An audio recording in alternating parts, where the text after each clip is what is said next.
No, that's fine. So today I'm going to show you guys how to do your basic bedside assessment, and it's different from your head to toe.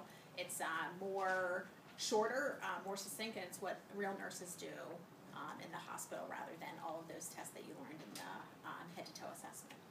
So I'm going to run through it, and then we'll go through step by step of how I gathered all my information, and if you guys have any questions, we'll answer it at that time. Okay? So, in a real hospital situation, you're going to knock on the door, and she would say, "Come in." Come in. And I'd say, "Hi, I'm Jen. I'm going to be your student nurse today. Wash your hands as you're talking to the patient, okay? Can you tell me your name and date of birth?" February 6th, 1975. And at this time, you can also check their armband to make sure they're telling you the right information, and say, "Oh, I see you have an allergy. You're allergic to penicillin, is that correct?" Yes. What happens when you have penicillin? My throat swells, I get hives. Okay, perfect. Do you know where you're at? Georgetown Hospital.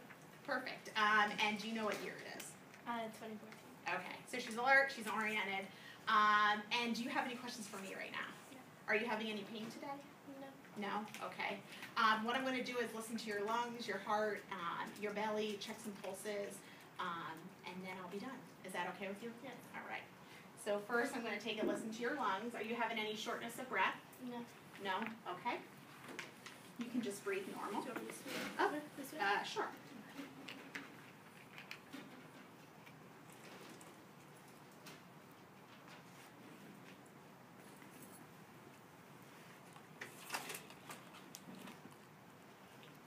And deep breath.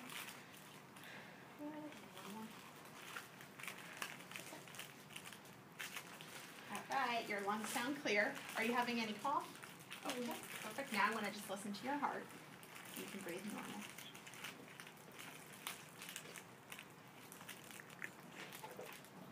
Crinkle, crinkle.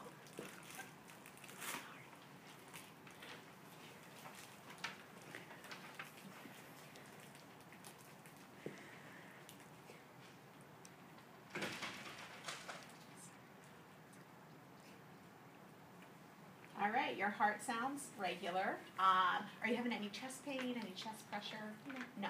Okay, perfect. Now I'm going to have you lay down and I'm going to listen to your belly.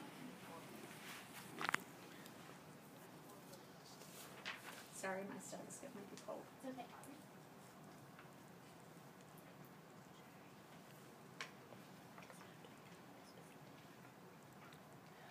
But watch what she's doing, because he'll give you everything you need. She'll go over it. All right, you have normal bowel sounds, and now I'm just going to feel, tell me if you have any pain. No. And how's your appetite been? It's been normal. Good. Any vomiting? No. Nausea? No. Are you moving your bowels? Yes. When was your last bowel movement? Yesterday. Okay, perfect. Voiding, are you urinating okay? Yes. Any trouble urinating? No. I'm going to palpate over your bladder. Any pain there? No. You can sit up here. Perfect. And now I'm just going to check your pulses. I don't notice any rashes or lesions. Do you have any rashes or wounds or anything? No. Then you would check their pedal pulses. Do you have good pedal pulses? You're missing a sock. Oh no, it's just Oh, rolled it's down not. my shoe. And then I'm just going to assess for edema, so no edema either.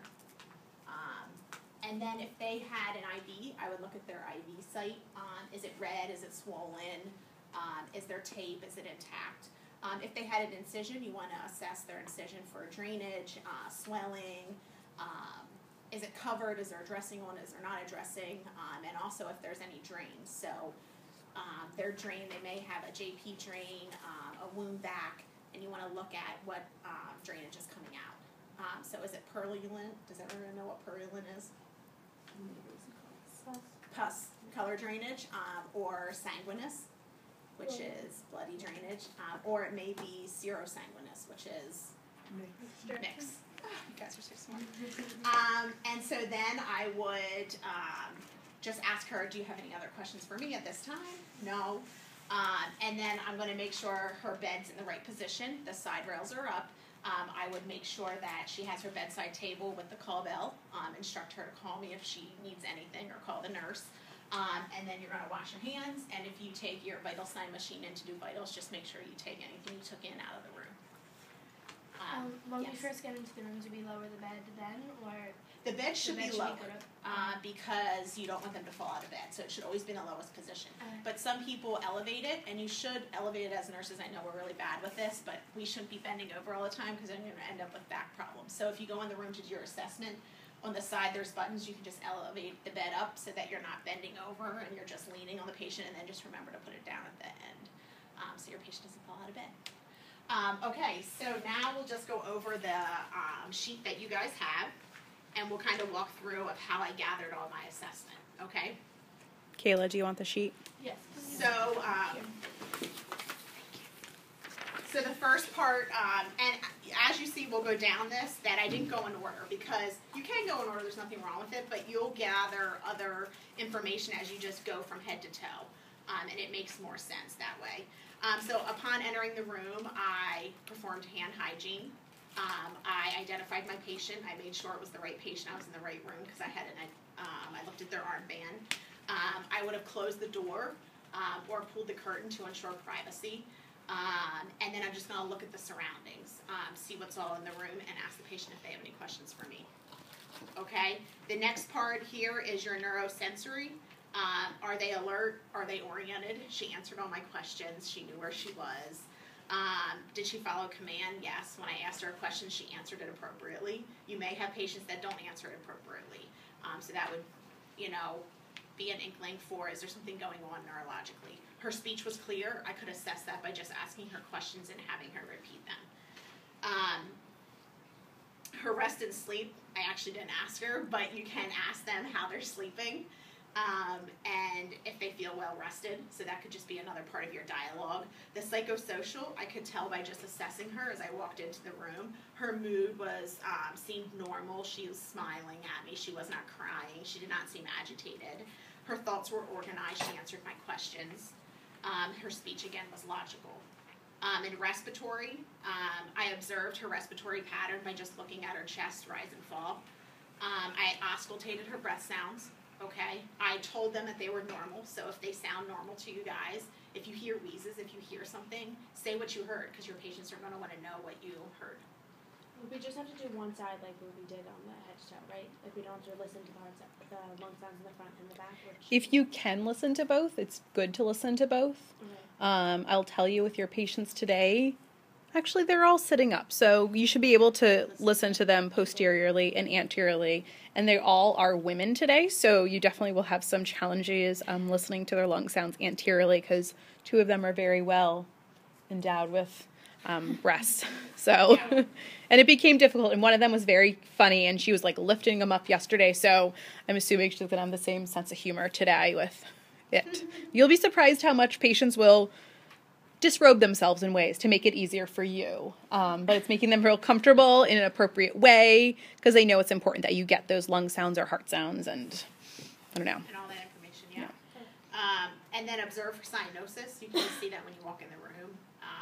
Does she look blue? Does she have, normal cap refill? Is her skin an appropriate color? I asked her about her cough. Does she have a cough? Any sputum comes up. If they do say they have a cough, are you bringing anything up with that? She did not have oxygen, but your patients may have oxygen today. So that's something that you can just assess going in the room. Do they have a nasal cannula on? And then what's the meter say? Is it at 2 liters, 3 liters, or 4 liters?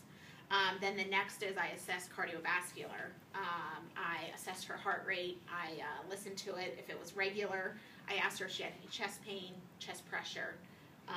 And then I assessed her radial pulses and her pedal pulses and looked for edema. You can also do cap refill, okay, to make sure that she has appropriate circulation as well.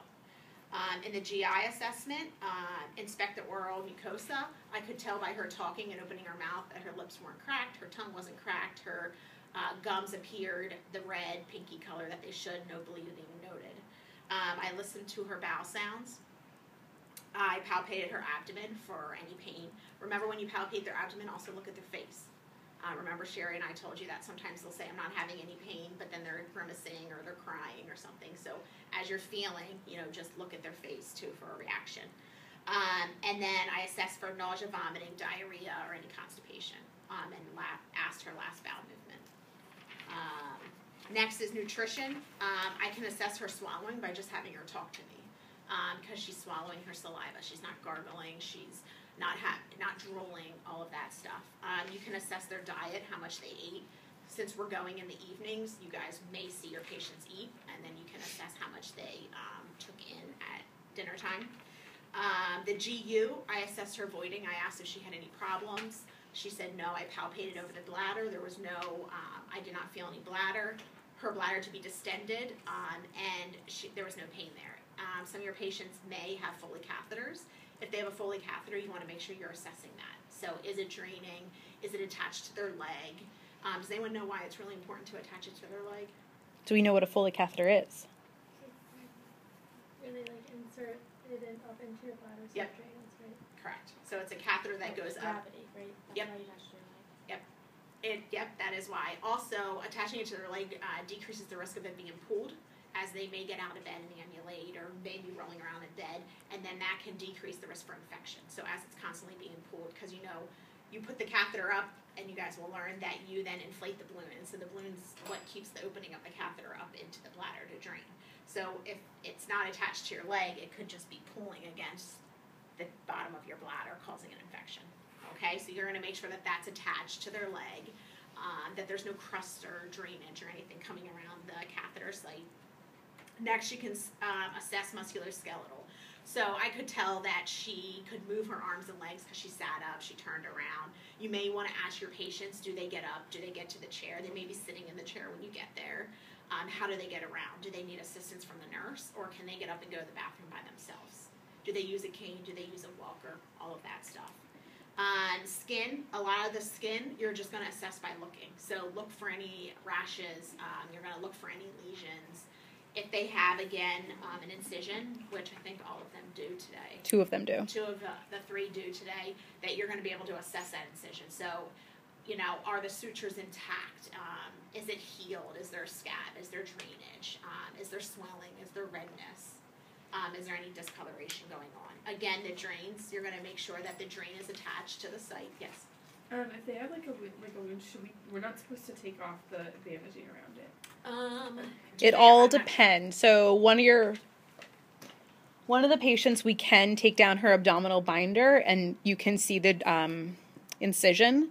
The other one is just a drain, and so that's just a drain. And then the other one had a biopsy 2 days ago, so I don't know how much of her incision is still left. So if there's something there, and it's like a fresh post-op patient, you don't take down the dressing. But if it's already been taken down, then the nurses take responsibility for taking a look at it. So if we're in there and it's wet and like dirty looking, I'll change them for the nurses with you guys. Because you don't know that yet, but I would like you to see the wound if you can. For a lot of this stuff, do we just assess it and then for ourselves and not say anything? Because I know Yeah. Okay, so if we were to we wouldn't be oh, your wound doesn't have this and this we did I mean, if you look at the wound, you can say, oh, it looks good, it's not red, there's no edema, there's no drainage that I saw. But you're not going to walk in and say, oh, no cyanosis. That's something that you observe and you just take note of. Now, like Sherry said earlier, that in your checkout at the end of the semester that you guys will want to say, I'm assessing for her speech is clear. So I know that you were thinking that and documenting that. Or I assessed for cyanosis. Does that make sense? Yeah. And so drains, we talked about that. You want to make sure that they're intact at the site, and then note the drainage that's coming out. You also, with the drainage that's coming out, not only the color, but how much is there. So is there 5 mLs, 10 mLs, 100 mLs, 200, whatever's coming out. If they have an IV, you're going to assess the IV. Is it intact with tape? Is the site, clean and dry, no redness, no swelling, all of that stuff. And then lastly, before you leave the room, you want to make sure it's a safe environment for the patient. So again, like somebody said earlier, you're going to lower the bed to the lowest position. You're going to make sure the side rails are up. Mainly the top 2 side rails go up. You're going to ask the patient if they want their head up or lower, if they're comfortable. Make sure that their personal belongings and bedside table is within reach. So if they need any of that, it's right there, easy for them to get it. And also make sure they have their call bell.